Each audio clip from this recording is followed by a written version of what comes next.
Fala galera, mais uma vez sejam muito bem-vindos ao ao nosso canal de Direito Constitucional aqui no YouTube.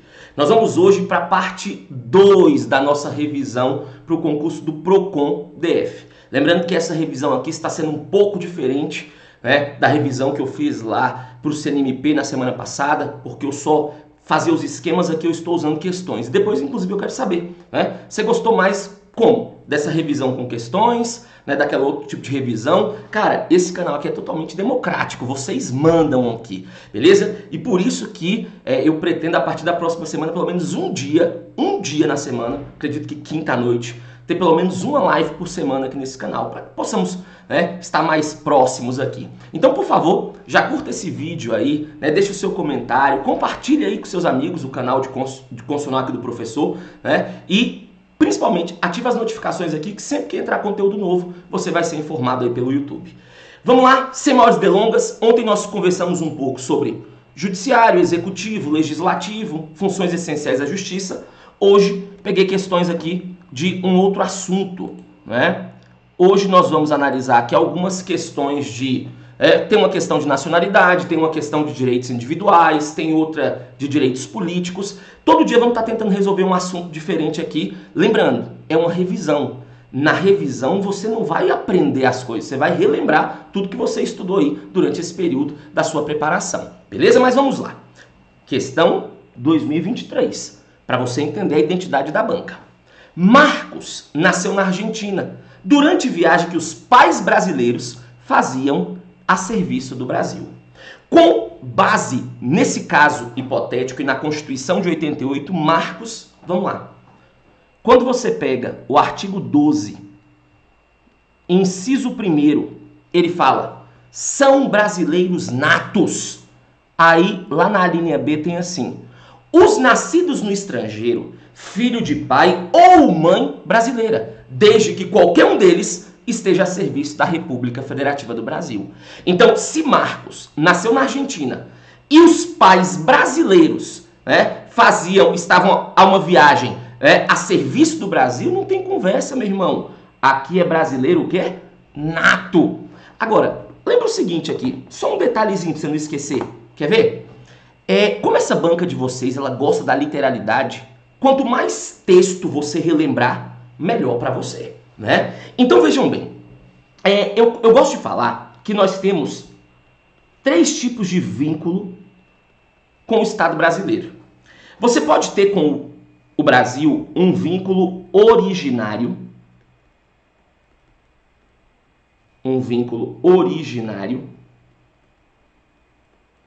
ou primário. Você pode ter um vínculo derivado, secundário ou adquirido. E você pode ter um vínculo de equiparação.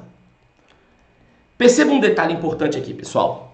Quando você tem vínculo originário ou primário com o Estado brasileiro, você entra na condição de um brasileiro nato. E aí vamos relembrar quais são os casos de brasileiros natos? Vamos lá. Primeiro caso. Os nascidos na República Federativa do Brasil, ainda que de pais estrangeiros, desde que estes não estejam a serviço do seu país. Nasceu no Brasil, em regra, é brasileiro nato. Porque nesse caso aqui nós estamos adotando o ius soli, né? Questão do nascimento, a questão territorial. Agora, professor, eu posso afirmar que todos os nascidos no Brasil são natos? Vá devagar, baby. Nenhum direito fundamental é absoluto. É possível alguém nascer no Brasil e ser um estrangeiro? É possível, mesmo adotando o ius soli. Só que isso é uma exceção, não é a regra. Aí você me pergunta assim, bate bola rápido. Professor, para o cara nascer no Brasil e não ser nato, para ele fugir dessa exceção do ius soli, ele precisa de quê? Simples. Ele precisa que ambos pais sejam estrangeiros, não precisam ser do mesmo local, e pelo menos um esteja a serviço do seu país. Lembrando que esse serviço tem que ser o serviço público. Então, olha que interessante. Nasceu no Brasil, tem pais estrangeiros, não precisam ser do mesmo local, e pelo menos um deles está a serviço público do seu país, isso vai afastar o ius soli. Vai nascer no Brasil, mas vai ser considerado estrangeiro. Mas a regra é o ius soli. Segundo caso, vamos relembrar qual é o segundo caso para alguém virar nato? A Constituição fala: os nascidos no estrangeiro, filho de pai ou mãe brasileira. Se tiver pai e mãe, melhor, mas eu só preciso de um, beleza? Então, peraí, esse segundo caso aqui já não é um caso de solo, porque nasceu no estrangeiro. É um caso de sangue. Mas o caso do sangue, ele sempre vai acumular com outra situação. Quer ver? Os nascidos no estrangeiro, filho de pai ou mãe brasileira, desde que qualquer um deles esteja a serviço da República Federativa do Brasil. Então aqui é uma questão de sangue, né, porque precisa do pai ou a mãe brasileira, mais vínculo funcional.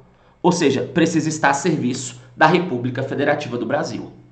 E o terceiro e último caso é quando ele fala assim, ó: os nascidos no estrangeiro, filho de pai ou mãe brasileira, desde que façam registro na repartição brasileira competente. Então, peraí.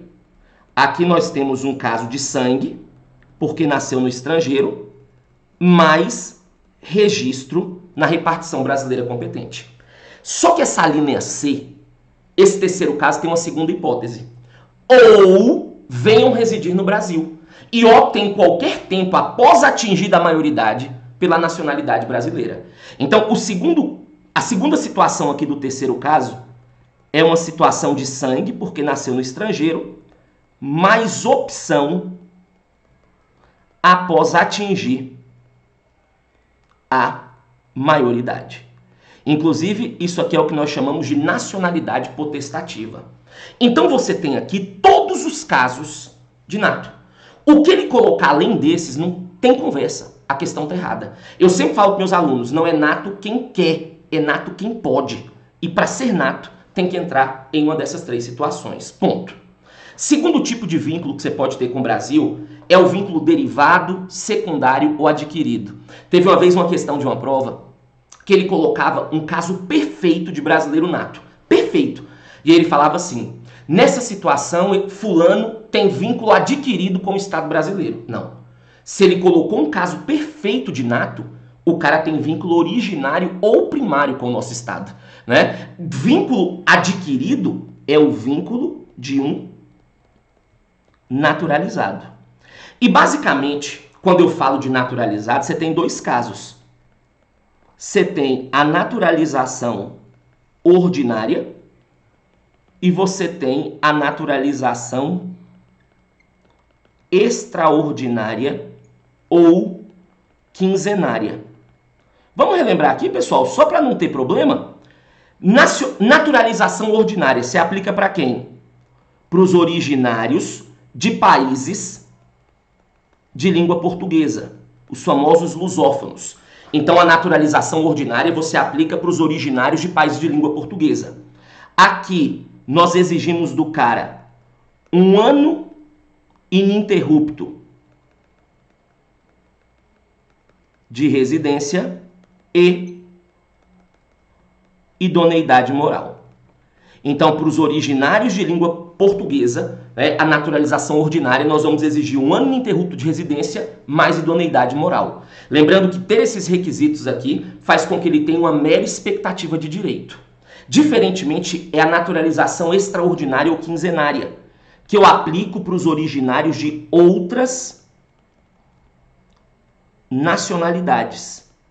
Isso aqui eu aplico para os originários de outras nacionalidades. Aqui eu fui um pouco mais exigente. Eu vou exigir 15 anos ininterruptos de residência,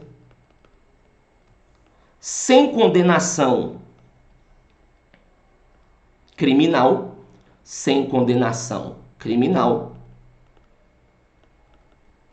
e precisa ser feito o requerimento de acordo com o texto. Nesse caso aqui, uma vez cumpridos os requisitos, o indivíduo tem direito subjetivo à naturalização. Professor, existem outros casos de naturalização? Sim, mas eles estão previstos em lei. Então, como nós estamos tendo aula aqui da Constituição e não da lei, você tem que saber somente esses dois. Naturalização ordinária e extraordinária. E você ainda pode ter com o Brasil o vínculo de equiparação. E aqui então entra a figura do português equiparado. Lembrando que o português equiparado na sua prova, ele pode ser chamado também de quase nacional. Então, quando ele falar do quase nacional, ele vai estar fazendo referência ao português equiparado. E esse caso aqui, o parágrafo 1º do artigo 12 fala que ele tem que ter residência permanente no país. Perceba que ele não coloca prazo, né? Ele falou residência permanente. E tem que existir aqui a reciprocidade. Ou seja, os mesmos direitos que nós concedemos aqui, nós queremos receber lá. Lembrando que atualmente, né, já tem muito tempo, mas após a emenda 3, o status de um português equiparado é status de um brasileiro naturalizado. Então, essas aqui são as 3 formas de vínculo que alguém pode ter com o Brasil: originário, derivado ou de equiparação. Não conseguiu pegar nenhuma dessas 3 formas de vínculo, pode até estar no Brasil, mas vai estar na condição de estrangeiro. Beleza? Fizemos aqui uma revisão, então, dos casos, né, de vínculo com o Estado brasileiro. Segunda questão. Com relação aos direitos políticos, lembrando que direitos políticos nós encontramos dos artigos 14 ao 16 da nossa Constituição. Vou pegar uma aguinha aqui, né, porque eu falo demais. Assinale a alternativa correta. Questão de 2023. Se você errar um tipo de questão dessa, eu te mato. É sério, eu vou com ânimos necante pra cima de você. Né? Não pode errar isso aqui, baby. Quer ver? Entre as condições de elegibilidade impostas pelo texto constitucional está a filiação partidária. Perfeito. No Brasil, nós não permitimos que haja candidatura autônoma ou avulsa. Você tem que estar afiliado a um partido. Né? E aí, você tem como requisitos de elegibilidade nacionalidade brasileira, né?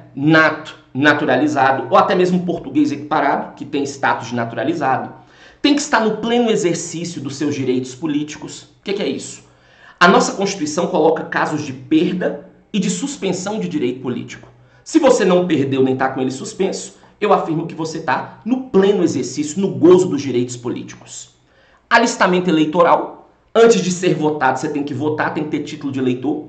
Filiação partidária. Tem que ter domicílio eleitoral na circunscrição e a questão das idades mínimas, que geralmente é o mais cobrado, como nós vamos ver aqui na próxima questão. Quer ver? Então, filiação partidária é um requisito de elegibilidade, perfeito. Aí ele vem. Para ocupar o cargo de presidente, existe nacionalidade brasileira e idade mínima de 21 anos. Cuidado. Quando eu falo nacionalidade brasileira, eu posso estar falando de nato e de naturalizado, porque são os dois. Eu exijo nacionalidade brasileira originária para o cara ser presidente, porque é um dos cargos privativos de nato, né? E 21 anos? Não. Só para relembrar, 18 anos, vereador, né? Aí vem 21, prefeito, vice-prefeito, deputados federal, estadual, distrital, e juiz de paz, 30 para governador e vice-governador, 35 para presidente, vice-presidente e senador. Né? Então, se você errar uma questão dessa de idade, vai complicar muito minha vida, beleza? Não vão aí me respeitar tanto como deveriam, como professor de constitucional. Então, por favor, não é isso não, ok? C. O voto será sempre facultativo para o estrangeiro e para os maiores de 60 anos de idade. Primeiro, estrangeiro não pode votar nem ser votado. Estrangeiro é inalistável, ele não pode tirar título. Lembra um detalhezinho aqui, só para você não esquecer. Hoje, são absolutamente inelegíveis. Não podem ser candidatos a nenhum cargo. Os analfabetos e os inalistáveis. Lembrando que como inalistáveis nós temos quem? os conscritos, que são aqueles que estão durante o período de serviço militar obrigatório, e os estrangeiros, uma vez que estrangeiro não tem vínculo político com o nosso Estado. Então, ó, são absolutamente inelegíveis, não pode ser candidatos a nenhum cargo. Analfabeto. Analfabeto é alistável, mas ele é inelegível. Ele pode tirar o título, é facultativo, mas ele pode. Agora, mesmo com o título, ele não pode ser votado, ele é inelegível. E os inalistáveis. Se não pode votar, consequentemente não pode ser votado. Acabamos de analisar que um dos requisitos de elegibilidade é o alistamento eleitoral. E quem entra nessa condição? Os conscritos e os estrangeiros. Então, quando ele fala aqui que o voto vai ser facultativo para o estrangeiro, não, ele nem pode. D. O estrangeiro pode ocupar os cargos de vereador e deputado estadual, desde que comprove domicílio no Brasil e idade de 18 anos? De jeito nenhum. Estrangeiro é absolutamente inelegível, porque ele é inalistável. Essa aqui é boa. Um prefeito pode concorrer aos cargos de presidente da República e governador de estado sem renunciar ao seu mandato? Não pode. Não pode por quê? Aprenda um detalhe aqui, ó. Isso aqui vale para os chefes do executivo. Estou falando de presidente, governadores e prefeitos. Se ele tentar empurrar isso aqui que eu vou te explicar agora, no legislativo não tem conversa, a questão está errada. Ele vai tentar aplicar isso aqui para deputado, vereador e senador. Não rola. Isso é para chefe do executivo. Nós temos um caso de inelegibilidade relativa que é chamada de inelegibilidade relativa por motivos funcionais. E quando nós falamos de inelegibilidade relativa por motivos funcionais, nós temos dois casos. Motivos funcionais para o mesmo cargo, que é a famosa reeleição, e motivos funcionais para outros cargos, que é a famosa desincompatibilização. Entenda um detalhe aqui, pessoal. Chefe do executivo, eles têm direito a uma reeleição. Eles desempenham 2 mandatos, mas eles têm direito a uma reeleição. Vou te dar um exemplo. O governador aqui do DF, Ibanez, foi eleito em 2018 e foi reeleito em 2022. Então, na eleição de 2026, Ibanez, ele está relativamente inelegível por motivos funcionais para o mesmo cargo, porque ele teve direito à sua reeleição enquanto chefe do executivo. Beleza? Agora, se o Ibanez quiser, ele pode ir para um outro cargo. Ele pode tentar ser senador, ele pode tentar ser presidente da República. Agora, para o chefe do executivo e para um outro cargo que não é aquele dele, porque, por exemplo, quando o Ibanez foi reeleito, em 2022, ele não precisou sair, porque ele estava indo para o mesmo cargo. Agora, se ele almejasse, ou se na próxima ele almejar ir para um outro cargo, ele tem que desincompatibilizar-se. O que é isso? Ele tem que renunciar ao mandato dele 6 meses antes do pleito, 6 meses antes da eleição, beleza? Ele vai chegar na sua prova e falar assim: pessoal, um senador da República, para candidatar-se ao cargo de presidente da República, deve renunciar ao mandato 6 meses antes da eleição. Mentira. Chefes do executivo precisam dessa história. Membros do legislativo, não. Membro do legislativo, deputado, vereador e senador, não tem isso aqui. Enquanto votarmos neles, eles podem ficar no poder e eles não precisam se desincompatibilizar para acabarem disputando um outro cargo. Beleza? Lembrando também que nós temos ali no artigo 15 os casos de privação de direitos políticos, não deixe de observar, casos de perda, casos de suspensão, lembrando que não existe cassação de direitos políticos. E no artigo 16 você tem ali o princípio da anualidade, quando ele fala que a lei que alterar o processo eleitoral entrará em vigor na data de sua publicação, não podendo ser aplicada caso falte menos de um ano para a eleição. Tá gostando? Tá gostando? Gostou da primeira parte lá da revisão? Tá gostando da segunda? Então coloca aqui, ó. Eu quero a parte 3. Pessoal, quanto mais vocês comentam aqui, mais feliz eu fico, né? Então mais vídeos eu pretendo fazer. Inclusive na quinta eu tô pretendendo, não é nem fazer isso aqui, eu tô pretendendo entrar ao vivo, para que vocês possam tirar dúvidas comigo e o pau quebrar. O que vocês acham? Apoiam? Vamos para mais uma questãozinha aqui então. Bora! Resolvemos uma questão então de nacionalidade, resolvemos uma questão de direitos políticos, vamos resolver agora uma questão sobre direitos individuais. Lembrando, pessoal, é fato que tem uma questãozinha lá na sua prova, pelo menos um item de direitos individuais, ele venera o artigo 5º. Por quê? Porque o artigo 5º é muito prolixo. Você tem ali 79 incisos e 4 parágrafos. É coisa demais, cara, né? Então, justamente por ser muito extenso, ele gosta muito. Então, vamos ver aqui, por exemplo, nessa prova de 2023, o que ele cobrou. Acerca dos direitos e das garantias fundamentais expressos no texto, assinale a alternativa correta. A. A casa é o asilo inviolável do indivíduo, ninguém nela podendo penetrar sem consentimento do morador, ok? Salvo por determinação judicial, em qualquer horário do dia ou da noite. Misericórdia, não. Artigo 5º, inciso 11. Casa é o asilo inviolável do indivíduo não podendo penetrar sem que haja o consentimento do morador, salvo em casos de flagrante delito, desastre, para prestação de socorro ou durante o dia por determinação judicial. Professor, mas o Supremo, deixa eu te falar, essa banca não costuma cobrar jurisprudência, ela gosta de texto seco.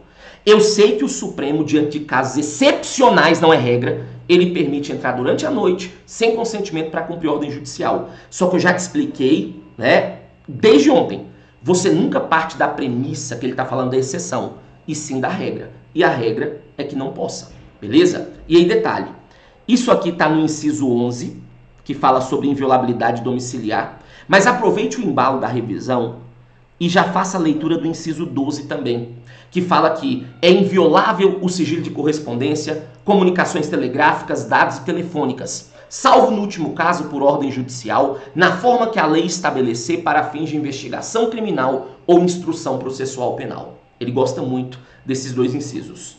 B. Todos podem reunir-se pacificamente, com ou sem armas, em locais abertos ao público, desde que previamente autorizados pela autoridade competente. Primeiro, eu não preciso de autorização, eu preciso de um prévio aviso. Segundo, com armas, não. Né? Sem armas, baby. Né? Vão devagar, né? Sem armas, por favor. É manifestação pacífica. C.